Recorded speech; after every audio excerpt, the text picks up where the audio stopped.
Muhawe ikaze mu kiganiro neza kinyura kuri Danis TV mugezwaho nanjye Ndahiro Clementine nanejejwe cyane no kongera kubasuhuza mwese bakunze ikiganiro cyacu ineza, ikiganiro kigamije kubaka ibitekerezo byacu, gukomeza umutima no kwigisha uko watera imbere mu buzima bwa buri munsi.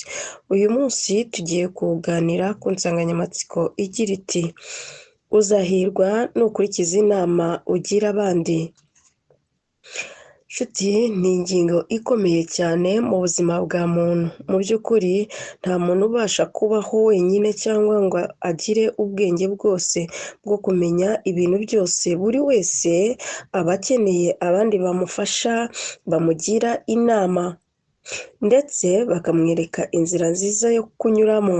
Hari n'abandi bantu benshi bageze ku ntsinzi mu buzima kubera ko bamenye kumva inama nziza bahawe. Hari n'abandi bagize ibibazo byinshi kuko banze kumva inama bagirwa. Niyo mpamvu uyu munsi tugiye kurebera hamwe akamaro ko kwakira no gukurikiza inama nziza mu buzima bwacu. Ingingo ya mbere, inama nziza ni urumuri ruyobora ubuzima. Nshuti zanjye, mu buzima bwa buri munsi duhura n'ibyemezo byinshi tugomba gufata. Hari n'igihe umuntu aba atazi neza icyiza yakora cyangwa inzira nziza yakurikiza. Muri icyo gihe nibwo inama z'abandi ziba ingenzi. Abantu batuzengurutse barimo ababyeyi, inshuti, abigisha, abayobozi cyangwa abantu badufitiye urukundo bashobora kuduha inama zidufasha gufata imyanzuro myiza. Bibiliya ivuga mu Migani 11:14 haragira hati aho inama zibuze abantu baragwa, ariko ho abajyanama benshi bari haba hariho gukira.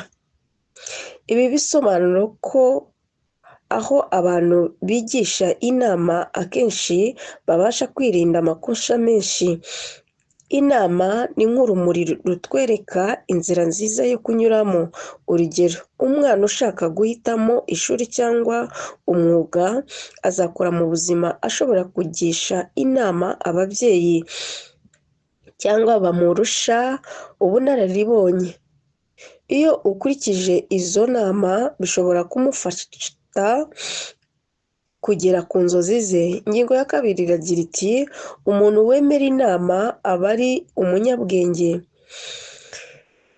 Ikintu cyerekana ubwenge bw'umuntu si uko azi ibintu byose, ahubwo ni uko yemera kwigishwa. Hari abantu benshi batekereza ko kwemera inama ari intege nke, ariko mu by'ukuri ni ikimenyetso cy'ubwenge no kwicisha bugufi. Bibiliya ivuga mu Migani 12:15 ikagira iti inzira y'umupfapfa isa n'itunganye mu maso ye, ariko umunyabwenge yumvira inama. Ibi bitwigisha ko umunyabwenge yemera kumva abandi, azi ko hari abantu bamurusha ubunararibonye kandi bashobora kumufasha gutera imbere. Urugero, mu kazi cyangwa mu bucuruzi umuntu ashaka gutera imbere ashobora kugisha inama abantu bamaze igihe bakora uwo murimo. Bashobora kumwigisha amabanga yo gutsinda ndetse n'uko yakwirinda amakosa bakoreye imbere. Ingingo ya gatatu, inama nziza ziturinda amakosa. Mu buzima bwa muntu hari amakosa ashobora kutugeza ku bibazo bikomeye, ariko inama nziza zishobora kudufasha kuyirinda. Hari igihe umuntu ashobora kugirwa inama yo kwirinda inshuti mbi, kwirinda ibiyobyabwenge cyangwa kwirinda imyitwarire ishobora kumwangiriza ejo hazaza. Iyo yumvishe iyo nama aba yirinze ibibazo byinshi. Ni iki Bibiliya ivuga mu Migani 19:20? Nshuti zanjye, umva inama wemera no guhanwa. kugira ngo uzabe umunyabwenge mu minsi yawe ya nyuma. Iri ni ijambo ridushishikariza kumva ko kwakira inama iyo tuzemeye tukazishyira mu bikorwa bituma ubuzima bwacu burushaho kuba bwiza. Bakundwa, abantu benshi bakora amakosa bakavuga bati iyo mba narumvishe inama bangiriye. Ibi bitwereka ko inama zifite akamaro gakomeye. Ingingo ya 4, inama nziza akenshi zituruka ku bantu badukunda. Nshuti zanjye, akenshi inama nziza zituruka ku bantu badukunda kandi batwifuriza ibyiza. Ababyeyi bacu, inshuti nziza, abigisha cyangwa abayobozi baduha inama bagamije kudufasha kugira ku buzima bwiza.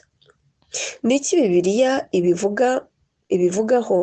Mu Migani igice cya 27 umurongo wa 9 iragira iti: amavuta n'umubavu bishimisha umutima, ariko inama iva ku nshuti iturutse ku rukundo irushaho kuba nziza. Niyo mpamvu nshuti yanjye iguhaye inama ikuvanye ku mutima, iba igufitiye urukundo, nubwo rimwe na rimwe ishobora kukubwira ibintu utishimira ako kanya, ariko iba igamije kugufasha. Umubyeyi ashobora kubuza umwana kujya mu ishuri. Mu nshuti zimwe na zimwe umwana ashobora kubifata nabi, ariko nyuma akaza kubona ko umubyeyi yamurindaga ibibazo byari kumubaho. Ingingo ya 5, tugomba kumenya gutandukanya inama nziza n'inama mbi. Nshuti zanjye, nubwo inama ari nziza n'inama zose tugomba gukurikiza, hari abantu bashobora kuduha inama mbi zishobora kutuyobora mu nzira zitari nziza.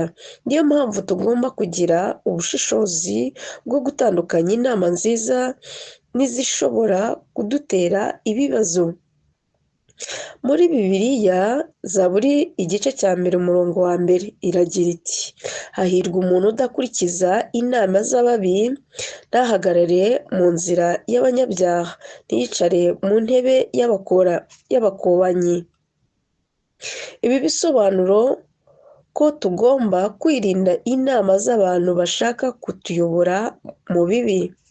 Urugero, inshuti ishobora kukubwira ko ujye mu bikorwa bibi cyangwa ngo ushuke abandi kugira ngo ubone amafaranga. Iyo nama si nziza kandi ishobora kugukururira ibibazo bikomeye. Umuntu w'umunyabwenge agomba kumenya kuvuga oya n'inama mbi.